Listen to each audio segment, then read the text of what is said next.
Welcome to Matchbox Revival. This is my first video, and today I'll be working on the 22C Pontiac Grand Prix Sports Coupe. I recently purchased this model from Peter in the Netherlands on Etsy. This is his shop, Vintage Models Cars. Peter does a great job, and all his items are free shipping, and the more you buy, the more you save with him. Great deal, great shipping, great packaging. I think he did a great job getting the stuff to me. Thank you, Peter. This car, originally 1964, had a 389 cubic inch motor. Came with different carburation from 2-barrel all the way up to 3 2-barrels, horsepower ranging from 230 horsepower up to a whopping 370. This car definitely would have knocked your head back when you were driving it. It was a bit of a boat though, at over 4,000 pounds curbside weight, and had 0 to 100 kilometers ranging from, I guess, in the 7 seconds all the way up to 12 seconds depending on which model you had. When I purchased the model, I did know that the A-frame was broken at the top on both sides, and that it was painted in a nice gold color. Windows also hit with the gold paint. Casting for the most part in pretty good shape, and on close examination I noticed that the rocker panel was also broken in the bottom, which I'll fix. A lot of times I just do it by hand. You can be a lot more gentle, and you don't have any accidents drilling it out.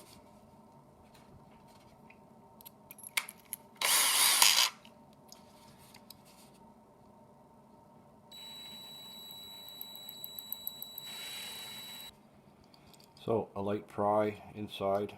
I use a precision screwdriver and just slowly try and pry it up without bending the base, and you hear that pop. The back one I managed to get a little bit more off, and that one came easy. Now, the interior looks in good shape. Tow hook is good, not chewed on like most of them. And the doors fall off, and the windshield dropped out. So we'll take the wheels off now. I'm using my Dremel tool with a stone bit. Slow speed. So the one side with the factory rounded edge, and the other side with the rounded over edge of the tool. So I like to let the axle spin.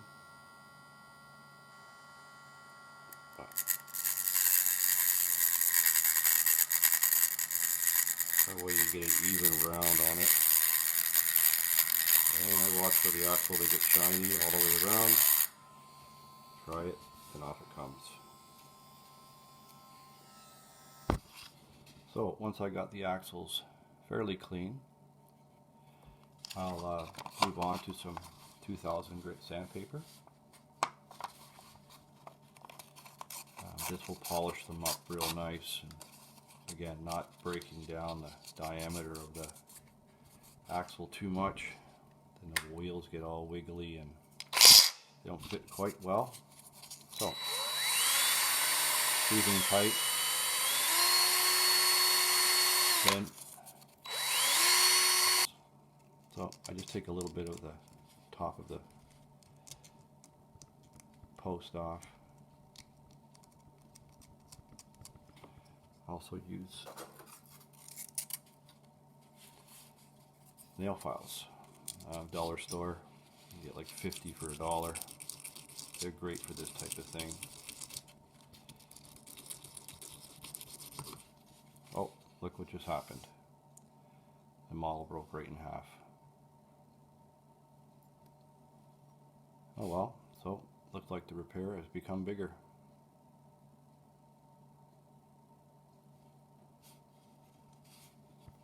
And now the back panel. Again, make sure the drill bit's straight this way and straight that way.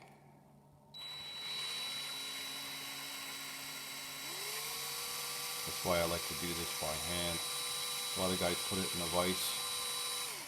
I like to make sure that I'm coming straight down that post dead straight, so that when you put the screw in, it also sits straight. I'll just open up the bottle and I'll dip the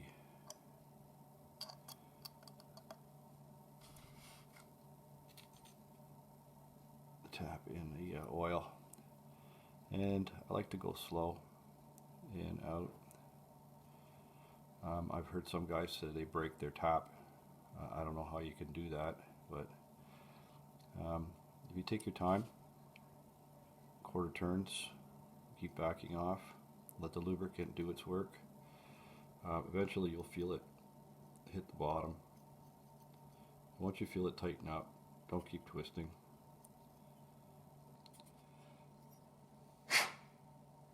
Clean away any of the metal filings and take your time, first time threading it, and check to make sure it goes all the way down, which it does. Beautiful.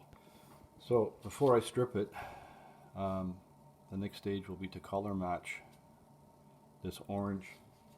I use these little containers I get from the dollar store. They're great, they seal nicely for mixing. You know, from previous models, I just keep the remnants kicking around, and I'll kind of use that for helping to tint the color. That's kind of a pinky red, so it's kind of in that tone. And then we use orange, yellow, probably red, and maybe white to try and get this color. It does look a little dirty, dirty orange color, so there may be blue added to it. We'll see how we go.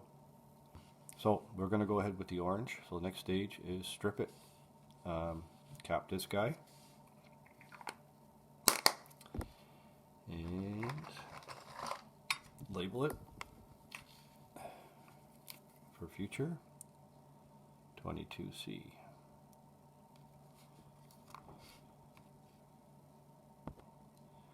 So we'll glue the 4 spots, and we'll use the baking soda and super glue method.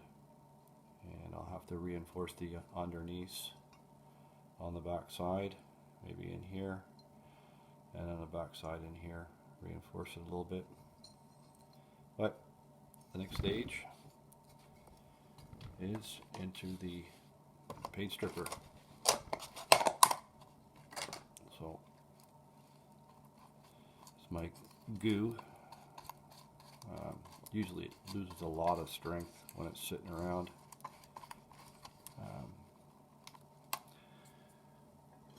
And the paint stripper that I use is a local hardware store. Pick it up there. Works really well. Oh, into the goo.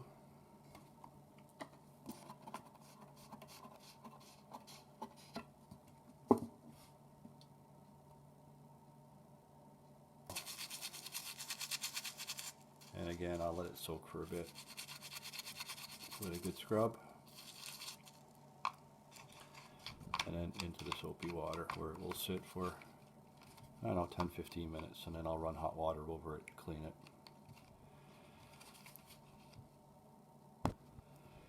The tires, like we've seen before, they looked pretty good, so they will just go in this as well. So a couple hours have passed by, and it's time now to check on the paint stripper.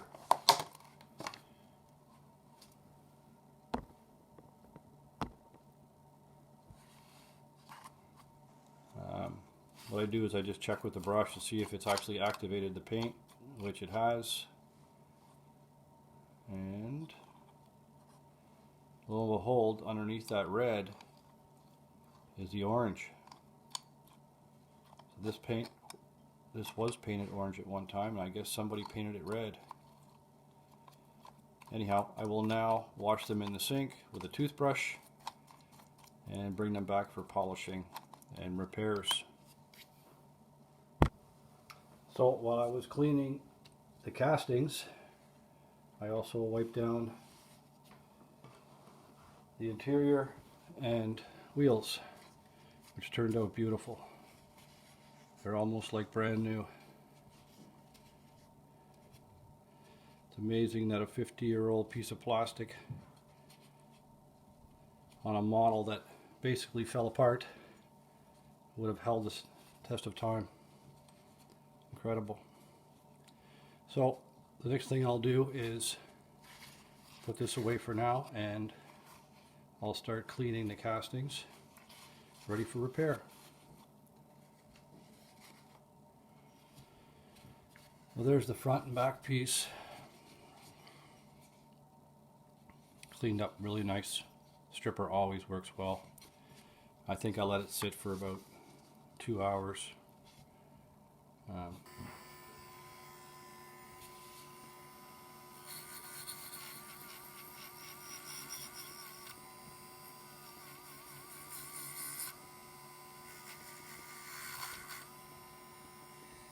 This is one of my favorite parts. You really get to see all the details in the castings. And this is the stage where the model starts slowly getting back to what it should be.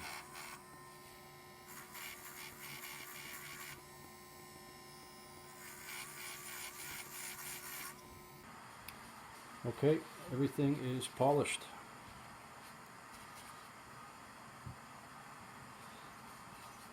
Now I'll go just black. I use just a black Tremclad. So my plan here is to glue 4 spots and hold it together on my wood block. And then once it sets, then I'll go on the inside and reinforce it with some baking soda. So with a bit of struggle,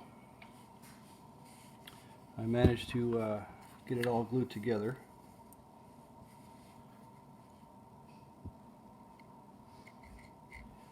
Just reinforce all the areas.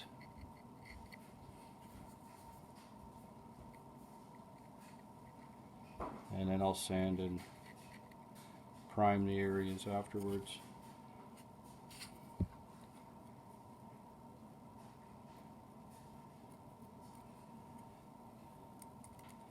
Hopefully that's strong enough now.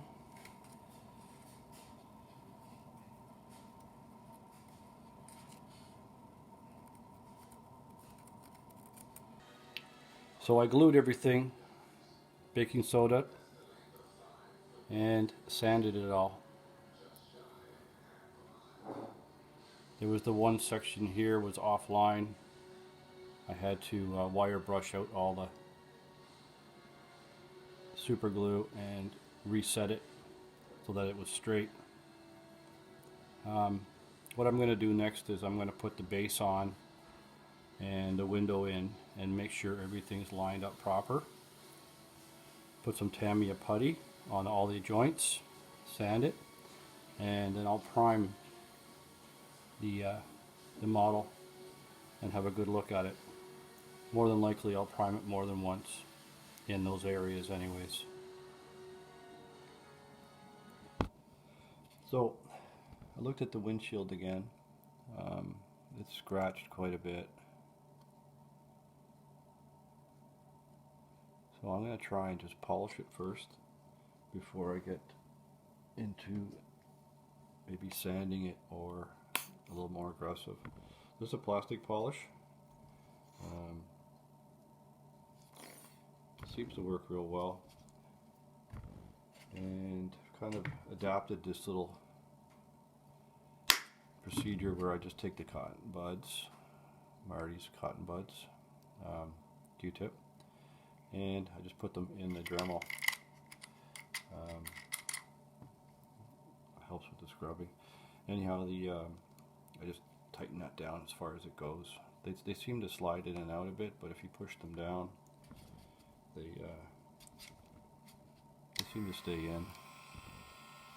So without keeping it in one spot, because you could burn a mark in it, keeping it moving seems to do a good job of polishing them.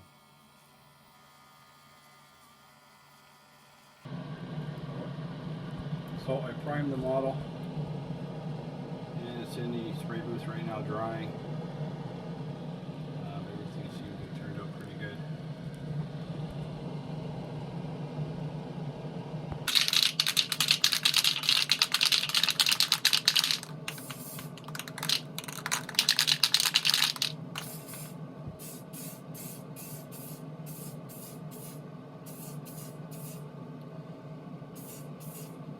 So here's all the parts ready for assembly. Everything looks good.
So I used the trim-clad rust paint, oil-based.